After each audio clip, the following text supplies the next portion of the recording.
Come on in the room.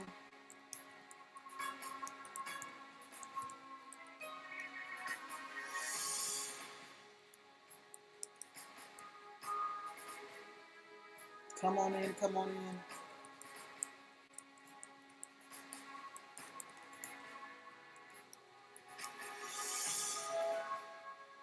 Come on, come on, come on.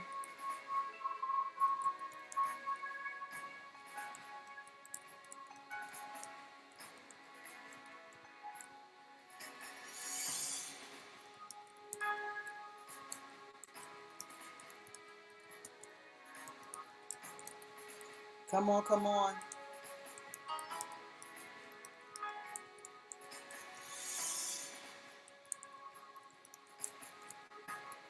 We'll give you a few minutes to get in. Come on in, come on in.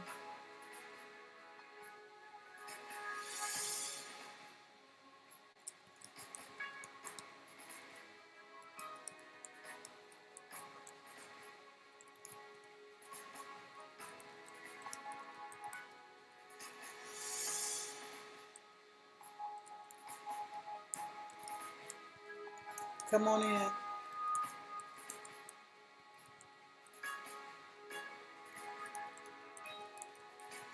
Come on in the room, come on in the room.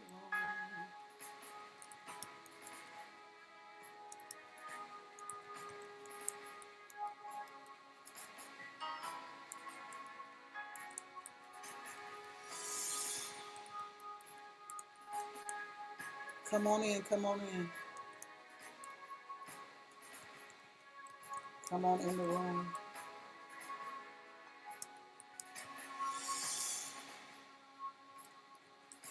Come on, come on, come on. Come on in the room.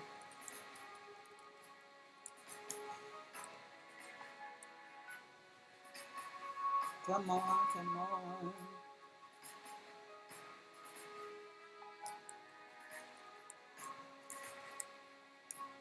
Yeah.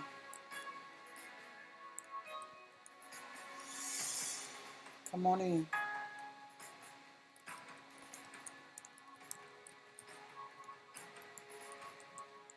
Come on in. It's time for the covenant continuum. This is day 3 of the covenant continuum. Well, this is day 3 of the Feast of Unleavened Bread. We're in the year 5782. Come on in the room. It's the age of the opening. Exciting, exciting. Come on in. We're going to talk tonight about the mark of the beast versus the mark of covenant, or the seal of Yah. Really important conversation. We're going to just do an introduction to this because there's no way I can exhaust it all in one night. So we will likely carry this conversation over into tomorrow, because there's absolutely no way I can exhaust this conversation tonight. But we're going to touch the surface. We're going to scratch the surface, and I'm not going to hold you guys long because I have a lot going on in my household over here. It's a lot of noise and a lot of movement going on, and I don't want there to be any interruptions to this conversation tonight. So I'm not going to hold you long, and we are going to come back tomorrow night and continue the mark of the beast versus the mark of the covenant, or the seal of Yah. We're going to continue that tomorrow. But tonight we're gonna scratch the surface. We're going to scratch the surface. Hallelujah. Mm-hmm.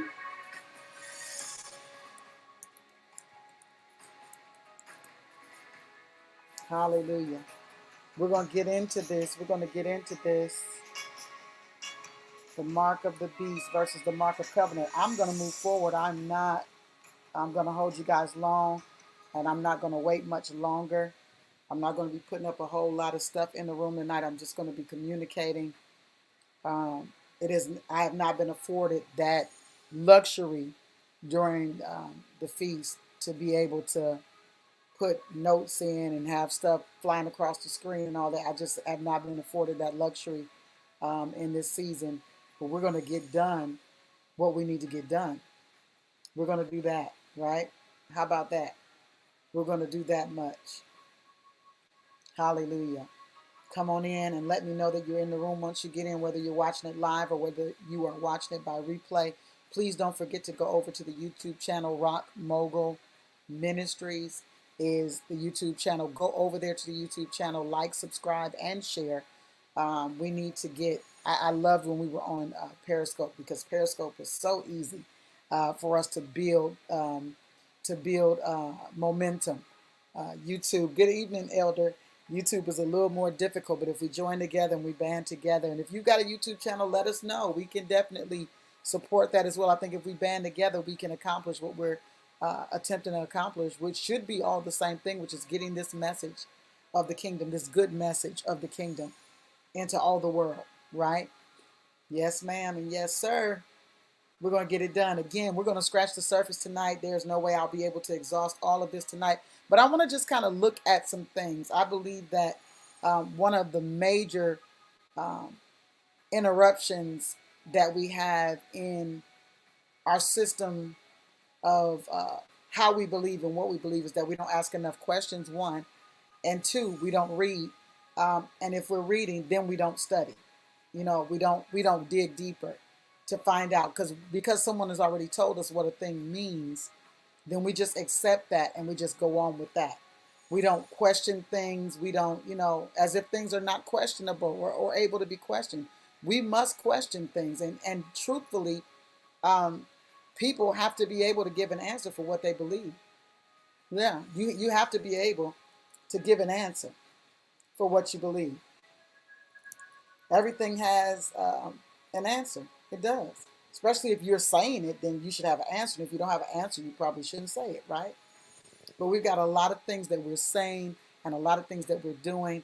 And I believe that we're in a season, as Daniel's word that he shut up, this is a season of the opening. We're in the opening. We're in that moment where those things that were shut up are being opened and knowledge is increasing. The knowledge of Yah is increasing in the earth. And so there's going to be no excuse for anybody as to why they don't know certain things, as to why they're not functioning on a certain level, why they're not moving a certain way. There's going to be no excuse, because these things are being revealed. And in every season, there was an opportunity for the revelation of this good message, of the good news. Hey, Minister Anthony, blessings to you. There was time and there was space. The Father is never going to be wicked in his dealings. He's never going to be unjust in his dealings. But we would like to believe, because, if you become new to the kingdom, sometimes you have a lot of questions. And I remember some people that I love dearly that are connected to me. They used to ask questions like, well, did the people before us go to hell because they didn't know what we know? The Father's he's not unjust. He's going to judge things according to the time, the age. He's going to judge things the way that he judges things. But here's the truth. What you know, you can't unknow, right? It's all about what you know you can't unknow. You're being exposed to it. Whether they had exposure or not, you're being exposed. And so now you have to be the progenitor, the one that is the beginning. And we're going to talk about the Mashiach being a progenitor, a beginning of something. You know, you are the beginning of what your family lineage and what the legacy should look like, based on the knowledge that you possess now, based on what you are carrying. that there should be a changing or a turning of events. A turning of events, even in the fact that these things are being mentioned. Because remember, the Father said this of Abraham. He said, I know Abraham by name. Who here wants to be known by name? You remember, it was the Master, not even the Father, but the Master said, many are going to say in that day, I cast out devils in your name. You know, we love the name drop thing. But that word name means in your authority. In other words, I use an authorized name to operate in a specific way. He said, I don't even know you. So what authority were they really operating in, right? But because I threw the name out there, because I said this was the authority I'm coming in, then I should be received. No, the truth of the matter, the Father gave me this phrase many years ago, and this is just absolutely the truth. Nothing is for the Father unless it's first of the Father. Unless it's first of him, comes from him, then it can't be for him. So we got to think about this. We'll see, we didn't cross over into something already. Now, I'm not trying to move that fast. Nothing is for him or about him, right? Unless it's nothing is, what's the line? How do you say it, Father? You're giving me this over and over again. Nothing is of him. It's not for him unless it's first of him. Thank you, Holy Spirit. I said it once, but I couldn't say it again. Nothing is of him or for him unless it's first of him. For and of. I want you to get the gist of it. So I'm going to try to say it again so it can be very clear. We can't say that something is for somebody unless it's first of them or about them, right? So I'll give you an example, really simple example. I'm not a meat eater, right? But if somebody throws me a party and says they're celebrating me and it's my party and they put pig on the grill, is it for me? Is it about me? It is not. So I hope that cleared it up for you. It cannot be for me unless it's first of me. So the same thing goes for the Father, right? It can't be for him unless it's first of him. It can't be about him unless it's of him. You understand what I'm saying? So the world that we live in, the age that we live in, the crazy part about this is that not only has the knowledge of Yah increased, but knowledge is readily available just in the world system, period. The origins of things, where things come from, all of these things are at our fingertips. But many people would just rather continue in the traditions that they've been given rather than change their course. And these are marks. You understand what I'm saying? These are the mark. There's either an operation of the mark of the beast or the mark of the covenant or the seal of Yah. It's not both.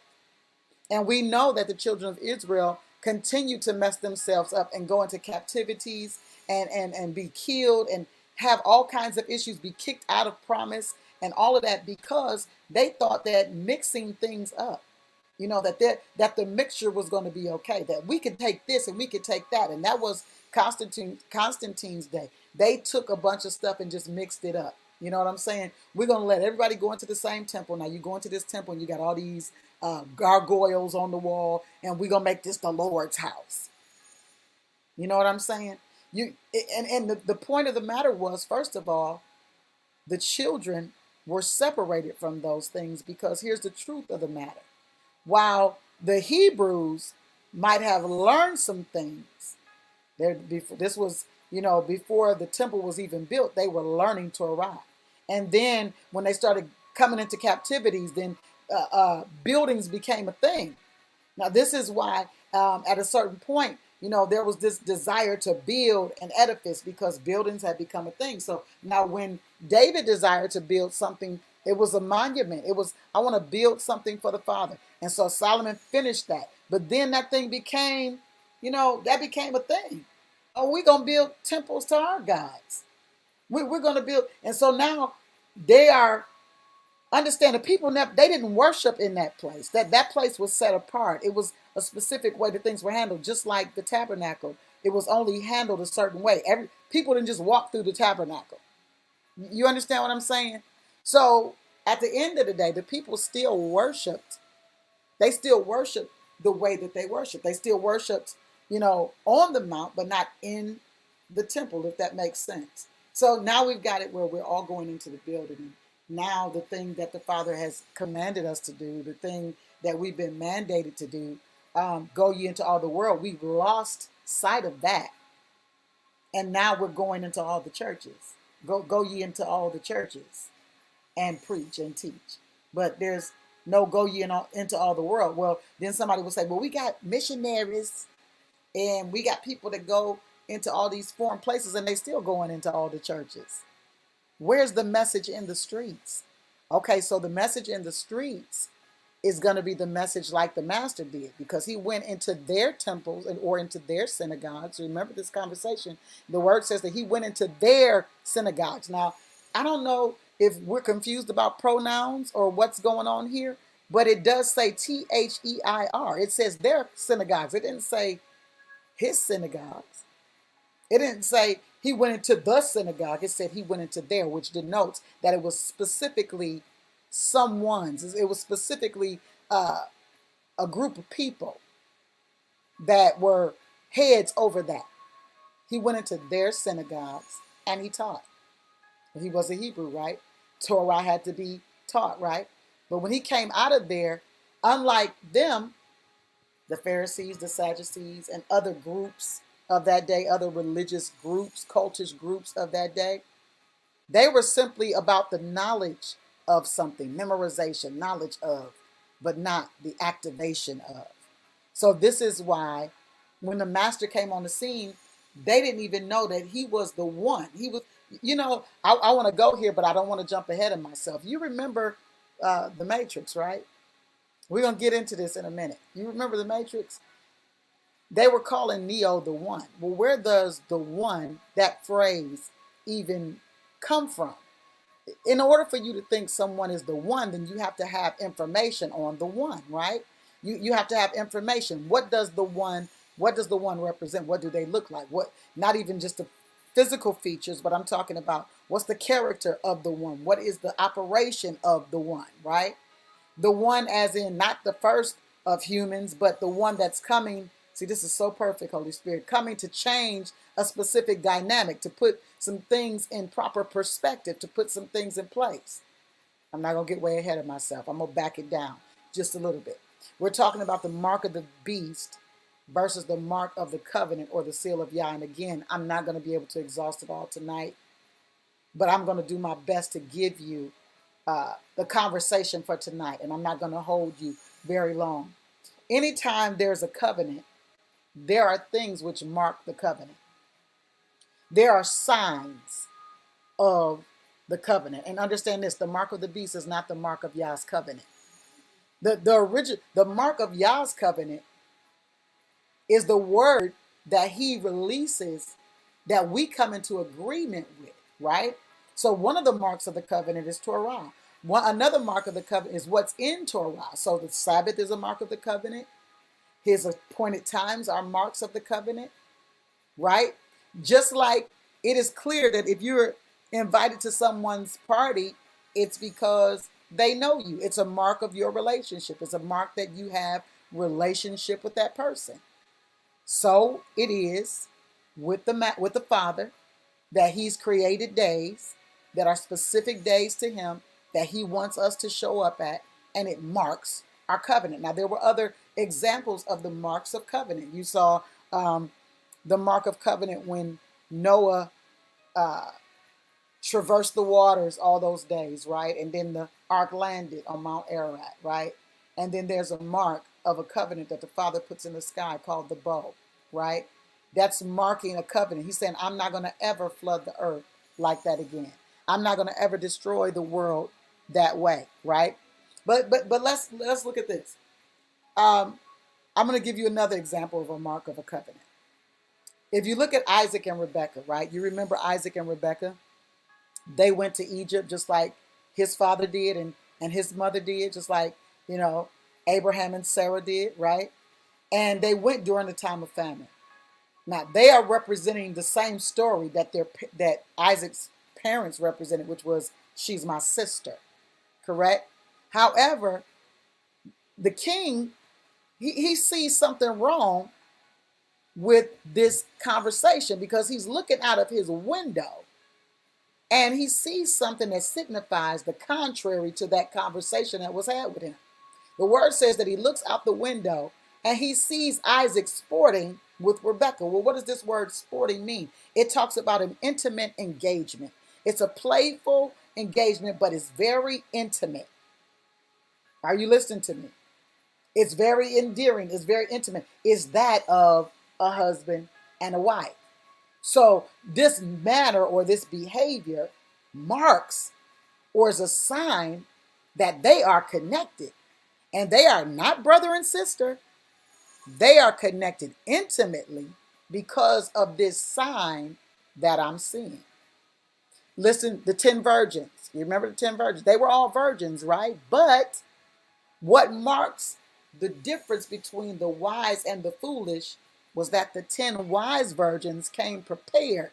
They had extra oil, not just the oil that was in their lamps, but they had oil in cruises so that they would not run out, because they did not want to miss the banqueting. They did not want to miss when the groom came. They did not want to miss that opportunity. They wanted to be connected. It was a sign of covenant that they had oil. We talked about Noah already, but I want to go back to Noah for a minute, because you have to remember Noah preached to these people in that day, in that time. He preached to them that something was coming. He preached to them about rain. He preached to them. And not only did he preach with his words, but he preached with his actions, because now he's building something in the middle of land. No water is there. They don't know anything about rain, right? He's on dry land building something, and they're like, what is he doing? Oh, he's there's a mark. He's signifying something. There's a mark of his covenant, because the mark of his covenant said, it doesn't matter if they get it or they don't. I must build this ark because I must save my family. I must save anybody who will be saved is going to be on this ark. But the sign of my covenant that's been made with me between me and Yah is the fact that I am not only preaching this good message, but I am also building the message that I'm preaching.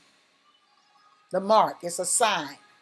So definitely a difference between the mark of the beast and the mark of the covenant. The mark of covenant, the first mark of the covenant is Torah. And this is a foundation, because the truth of the matter is, if we don't have the beginning, we don't know what the end is. We're going to make it up in the middle. We're going to make it up. You've got to have the beginning conversation of Yah in order to know what the end conversation of Yah is going to be. So the mark of the covenant, something that signifies that we're connected, is how I respond to your original conversation. Yeah. Let's go to Revelation 15:2 really quickly. I want to just share just a couple of things with you tonight. Revelation 15:2. We're going to do a series on Revelation sometime this year, probably somewhere in August or September. I'm feeling like this is going to be needful. We got to do, we're going to have to do a series on Revelation. But let's go here, because we're talking about marks. We're talking about the mark, right? It says here in Revelation 15:2, and I saw, as it were, a sea of glass mingled with fire, and them that had gotten the victory over the beast. Wait a minute. Now, what I'm not going to do tonight is go into the characters as much as I'm going to go into the marks, okay? Because there's a lot connected to these characters. And I'm just going to throw out there, we're going to make a difference in this season between the devil, Satan, Lucifer, the beast, and the false prophet. We're going to have to make a difference between these things, because they are not the same thing. They're not the same thing. So we're going to have to make a difference in this season. And we might get into a little bit of the difference tonight. I'm not sure how far we're going to go with this tonight, but I want to start here. It says that they got victory over the beast and over his image. His image. His image. This word image is icon. Icon, which resembles icon, right? It's a profile, or figuratively a representation or a resemblance. Okay, wait a minute. So they got victory over the beast and over his resemblance, over representing him. Wow. And over his mark, charagma, a thing carved, a sculpture, a graven work. You remember Nebuchadnezzar in Daniel? He made a representation of himself. He made a sculpture. It was his mark. It was a mark. It was something that's representative of a brand. You know, a mark, a brand. You know how they brand cows? Because the branding signifies ownership. So let's go back. There's something that's being overcome here. It says that they had victory over the beast and over his image, his icon, meaning his profile or his resemblance, and over his mark, which is his graven work or regarding his his brand. We're not branded by him, signifying ownership, and over the number of his name. These are they that stood on the sea of glass, having the harps of God.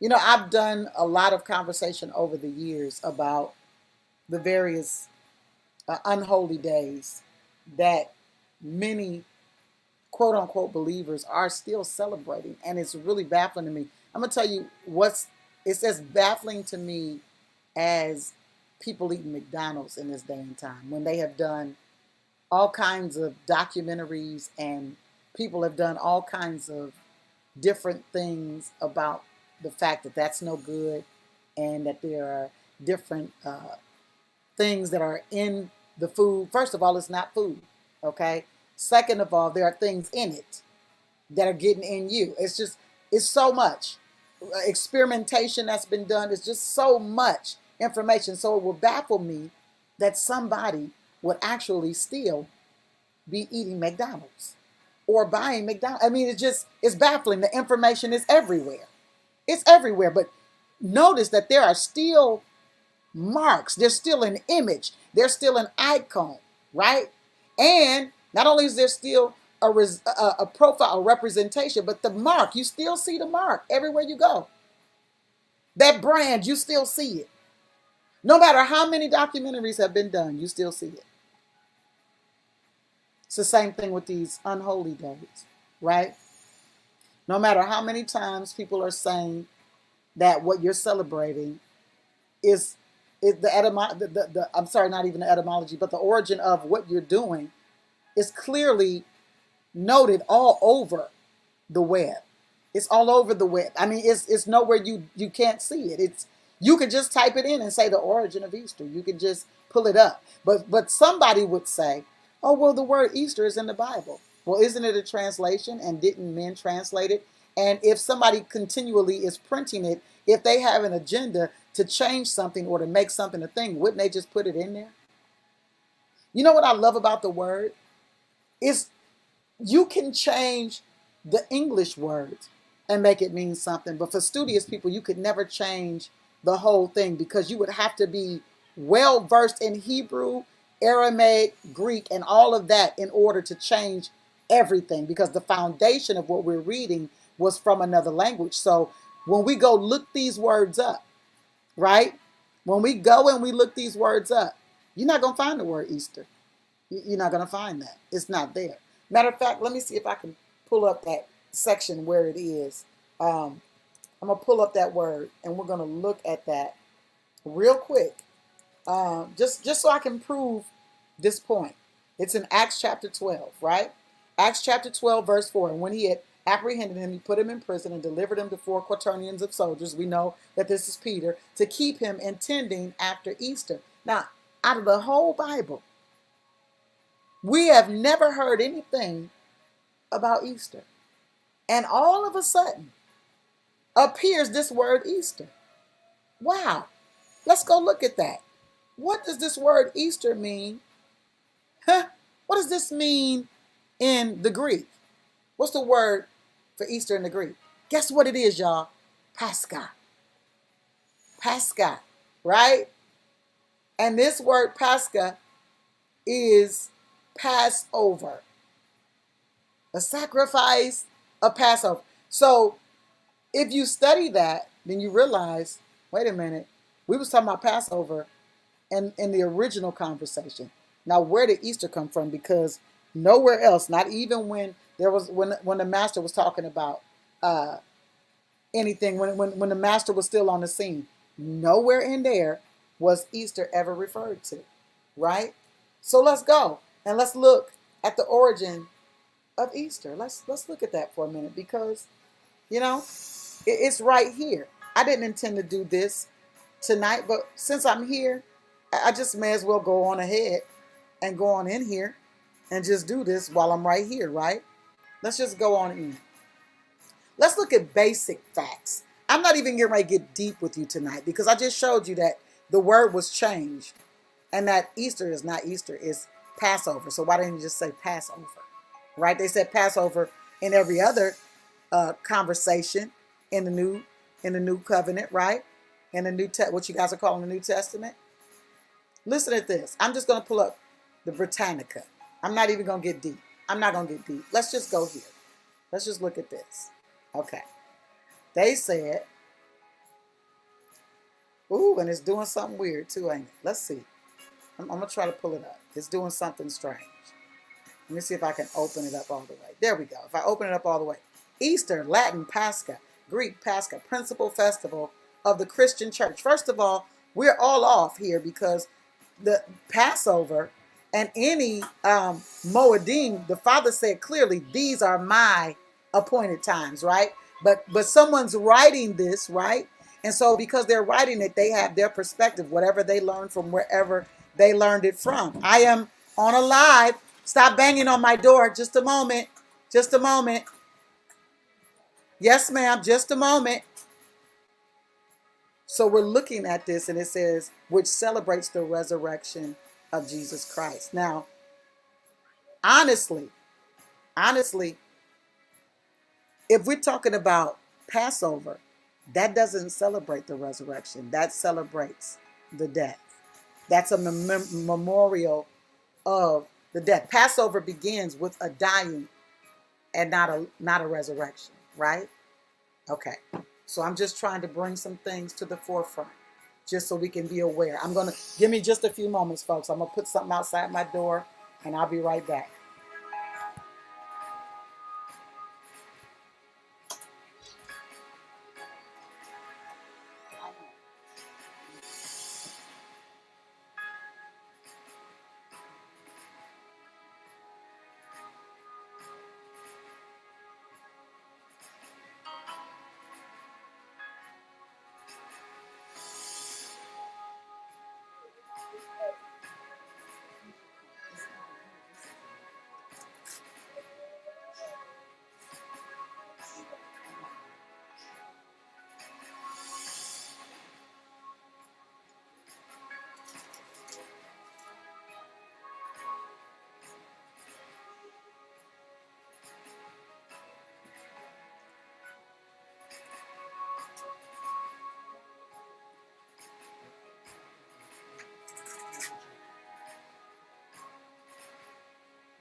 All right, all right. Thank you.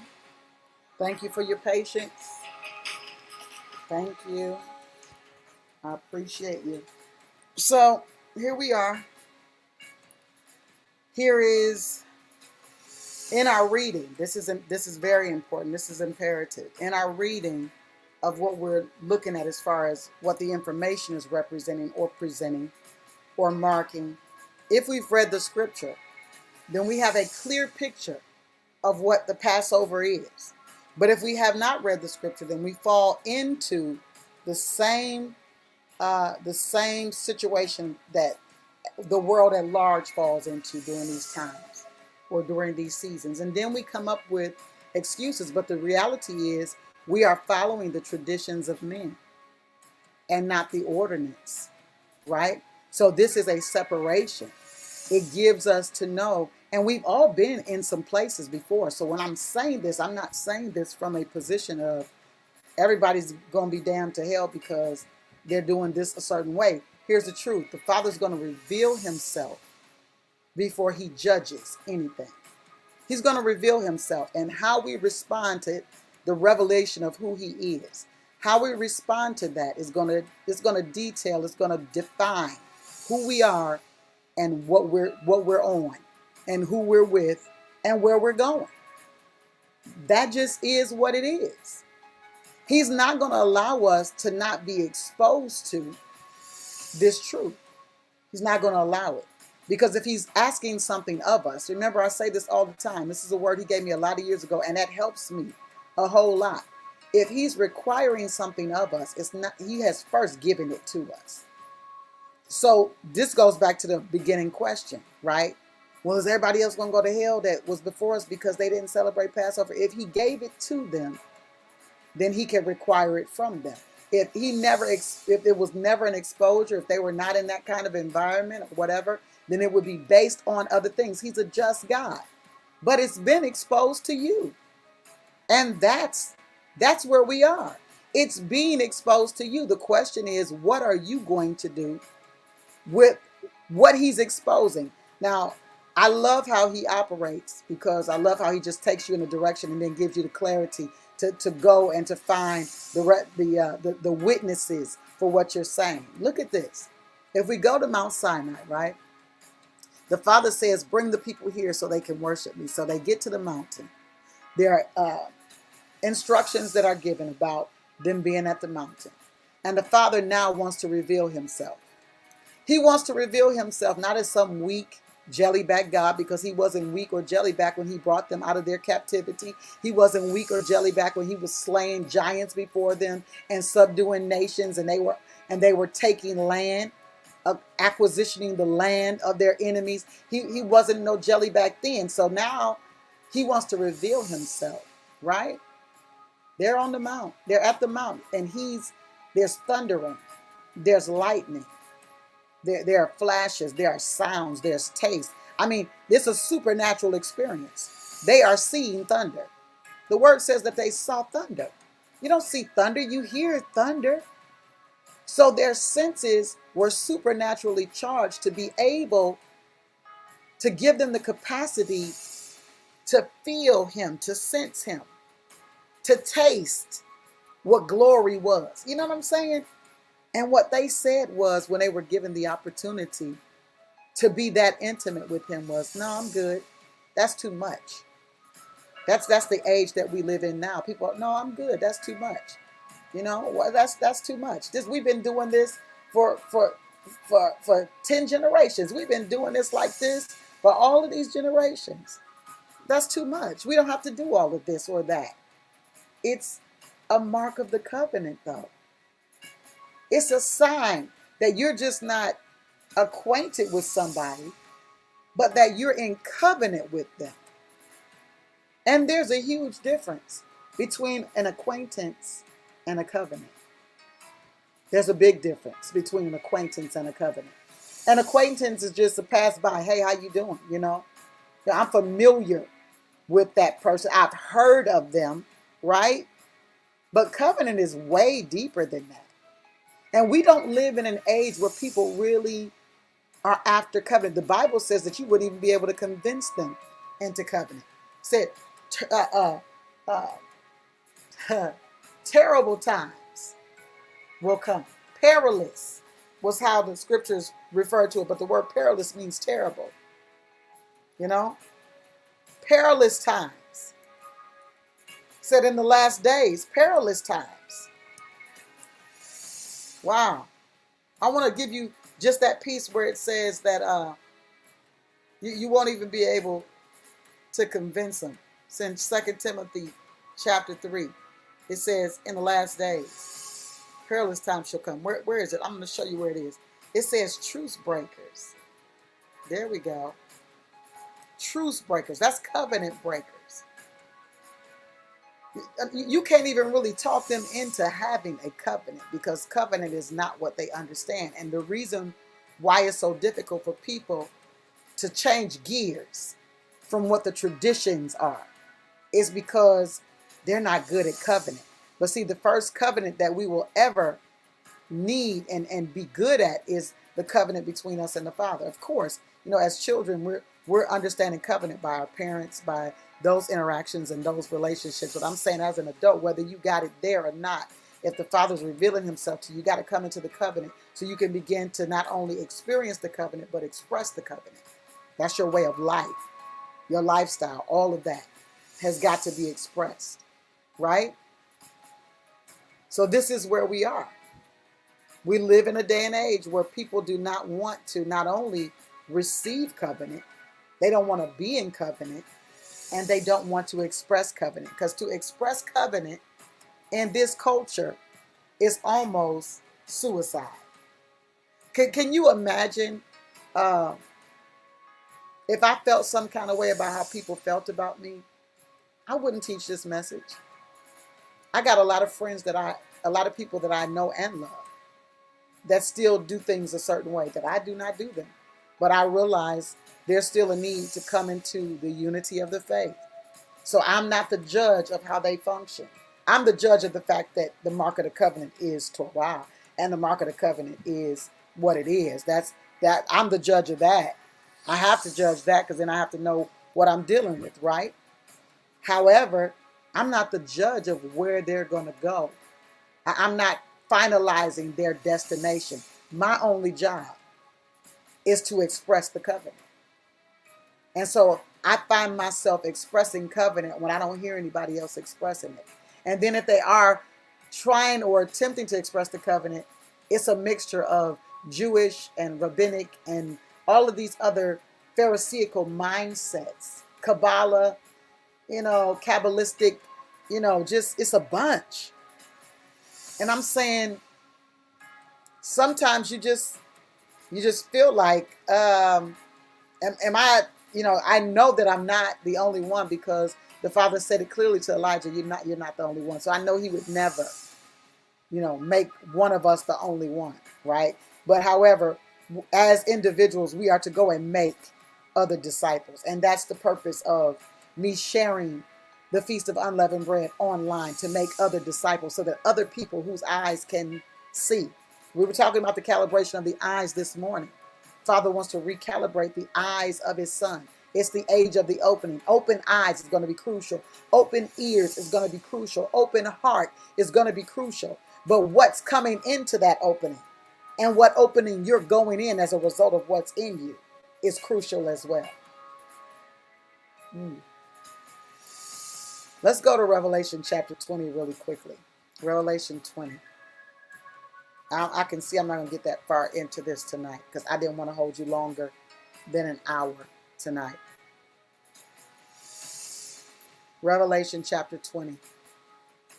I just want to make some more distinctions before we go. And we'll come back and we'll go back over some things. Well, maybe I will go down here. I think I want to go down here. Hold on.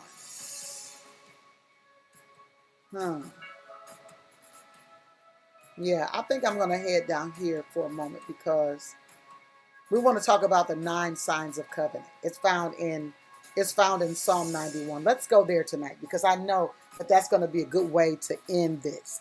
I want to give you as much meat that you can chew on until we come back to the fullness of the conversation. Psalm 91. Let's do that, Elder. Psalm 91. Thank you for putting those in the room. Psalm 91.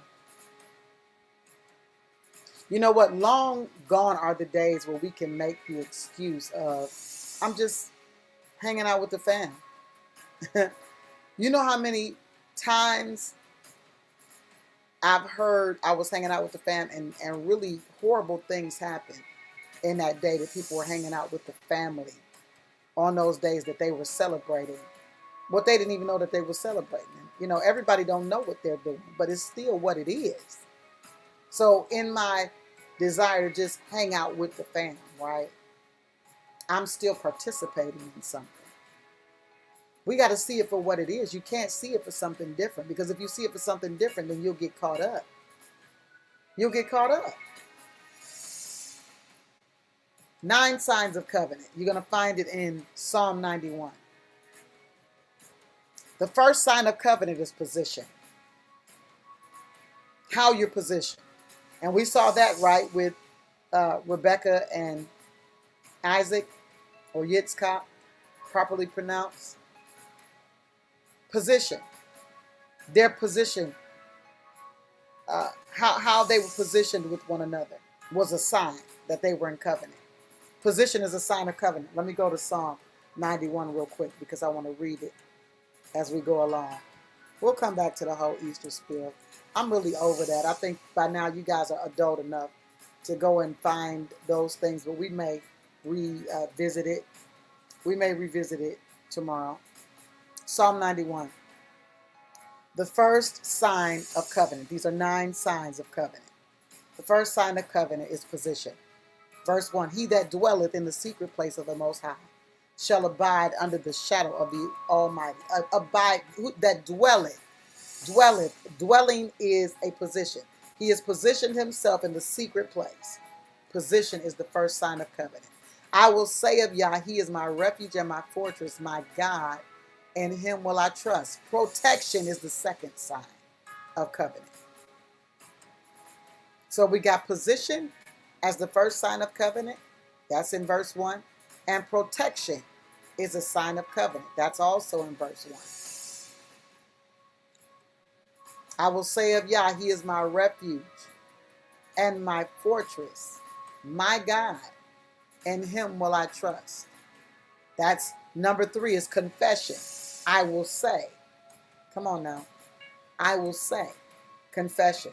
Father gave me these today, and I'm going to need to write these somewhere, write these in something, and really break this down, because I think this is important for the season that we're living in. Confession is a sign of covenant. Verse 2.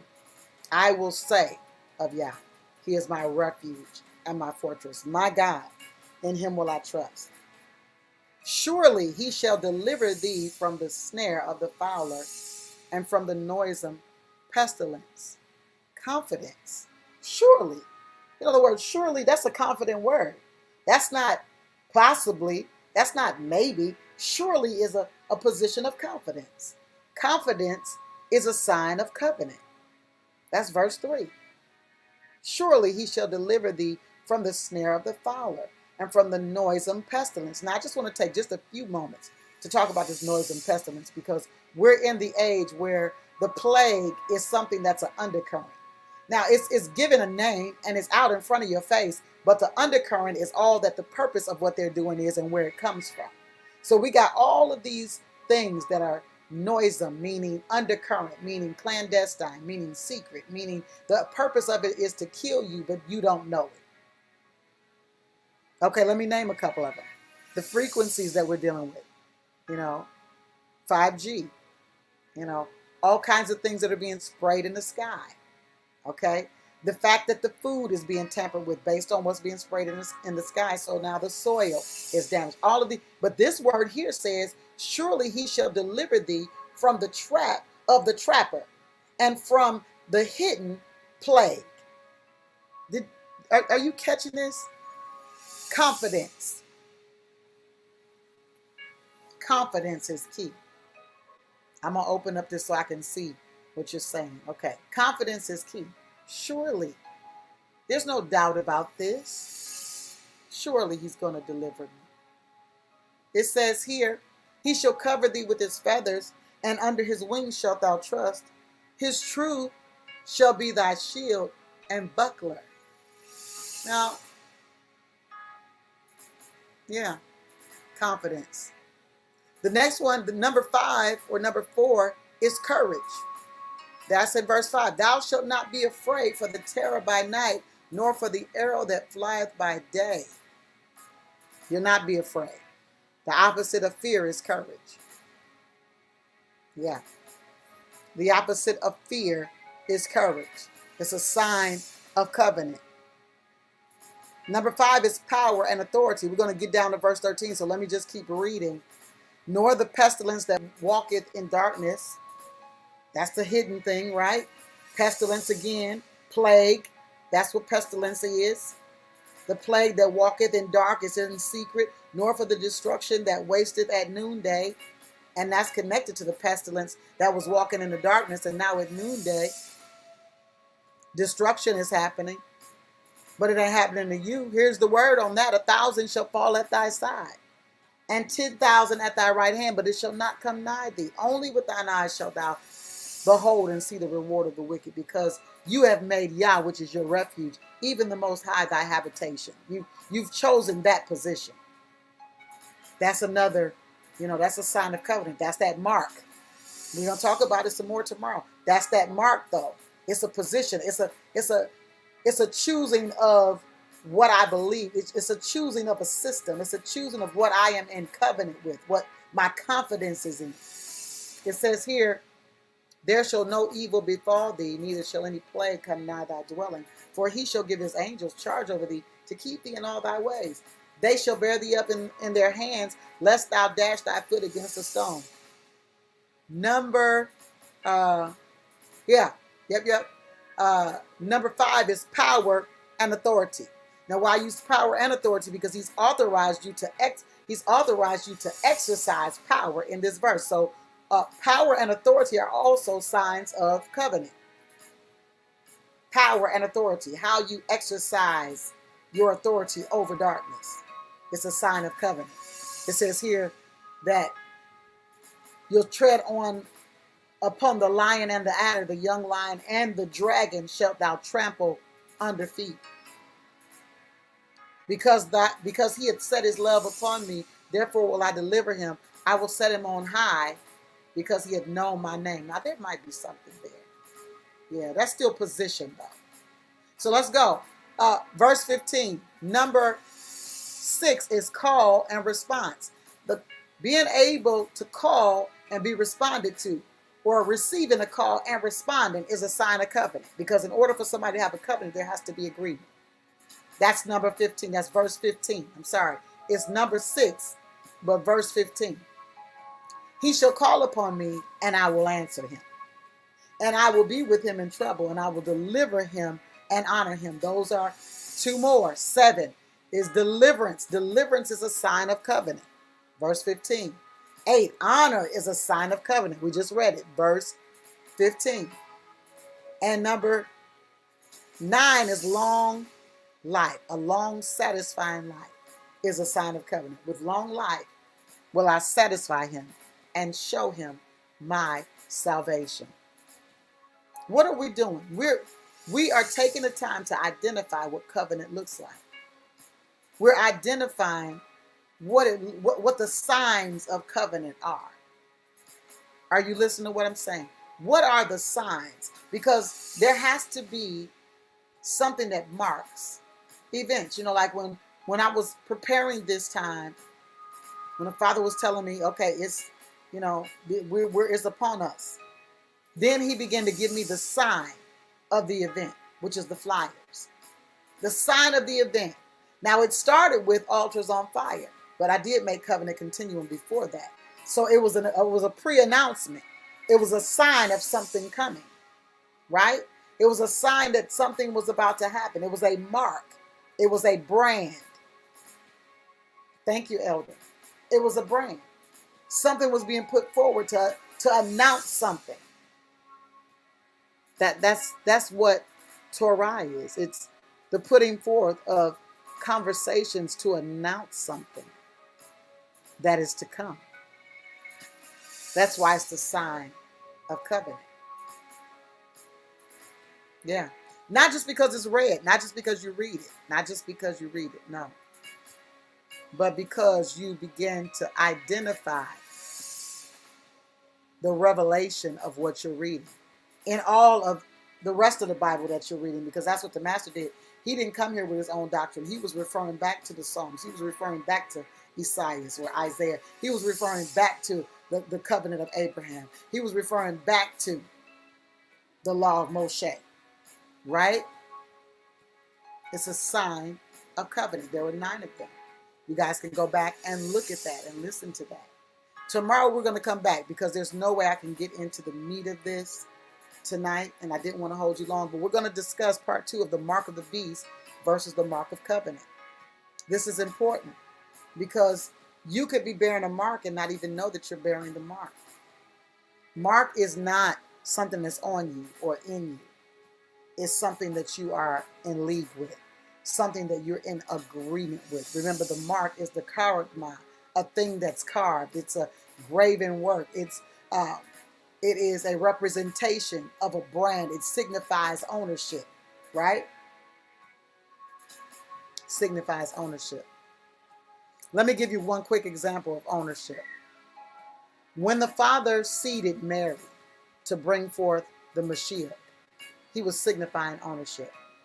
This is my son. Remember, when he got to John's baptism, the Father says, he shows forth that he tells of his ownership. He says, this is my beloved son, in whom I am well pleased. You got that? This is my. He signified ownership then, but he initiated ownership when he seeded her. He was marked. He was marked. And so the Father signified his ownership when he was following the covenant. A part of the covenant was that this was the covenant that was given to John, that John would put forth this part of the covenant, call them to the baptism. He was talking about the Hebrews, not everybody, but the Hebrews, because this would be a sign that they want to come into covenant, that they are coming to a place where they want to acknowledge that the way that they've been doing the kingdom is not the way that I desire to do it. That what they think they know, they don't really know. Have them come and be baptized. We'll talk about that further tomorrow. It's a lot of depth in that. I'm just hitting the surface today. A lot of depth in that. Tell them to come. Yeah, because this is a sign that they are prepared to receive the promise of the covenant. The first Adam jacked it up. I'm sending the second Adam. They already knew. This is why John said, are you the one?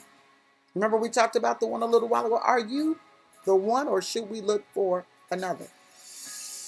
Are you the one? How does he know that there is a one? Because there's already been a conversation. Covenant has already detailed the one. And so when the master comes, he's bearing the evidence. He's bearing the image. He's bearing the mark of the covenant. He's resembling the words that were spoken by the prophets. He's resembling. I appreciate y'all tonight. I'm going to turn you loose. I only wanted to hold you just about an hour tonight. But we're going to come back in the morning at 10:30, and we'll be back on tomorrow at 7:30. This is day 3.